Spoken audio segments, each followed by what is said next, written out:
हाय, hello, नमस्कार. तुमची पण सायंकाळ माझ्यासारखीच अशी बिझी जाते का उन्हाळ्याची? तर बघा, सगळ्यात आधी कांद्यासंग आणि लसणासंग खेळणं हे तर आमचं जरा जास्तच चालू झालंय आणि अजून दुपारच्याला पण अंघोळ्या करते तेही कपडे पडतात. नंतर मला आर्यनची पुष्टे बसवायचे होते. बघते तर काय, ऑपरेशन सिंदूरचं छायाचित्रीकरण खूपच छान वाटलं पुस्तकावरती बघून. नंतर संध्याकाळचं दिवाबत्ती केल्याच्या नंतर आमच्या महाराजांचा ना असा गजर चालू होत असतो राधे राधेचा. मग काय, संध्याकाळ झाल्याच्या नंतर एकच डोक्यात विषय कळतो, भाजी काय बनवायची. नंतर मी घेतली सोयाबीन, घातली पाण्यात भिजू. मग टोमॅटो, लसण आणि कोथिंबीर याची पेस्ट बनवून घेतली. आता हे होईपर्यंत मस्त पाण्यामध्ये फुलली होती सोयाबीन. मग नंतर पाण्यातून काढून घेतल्याच्या नंतर याला मी तिखटाचा आणि हळदीचा तडका मारून घेतला.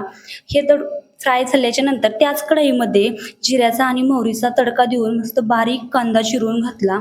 आता हा कांदा फ्राय झाल्याच्या नंतर आपण याच्यामध्ये लसण थोडा मोठा मोठा ठेचून घालायचा. याला पण थोडंसं फ्राय होऊन द्यायचं. नंतर आपले जे मसाले असतात ते घालून चवीपुरतं मीठ घालून याला थोडंसं फ्राय करून घ्यायचं. नंतर आपली जी टोमॅटोची पेस्ट होती ती टाकायची. याला चांगलं तेल सुटेपर्यंत मस्त फ्राय होऊन द्यायची. झाकण ठेवून ठेवलं तर छान होती. नंतर पाणी घालून पाण्याला बॉईल आल्याच्या नंतर वड्या टाकून द्यायच्या. सोपी पद्धतीची भाजी तयार झाली. तुम्हाला कशी वाटली कमेंट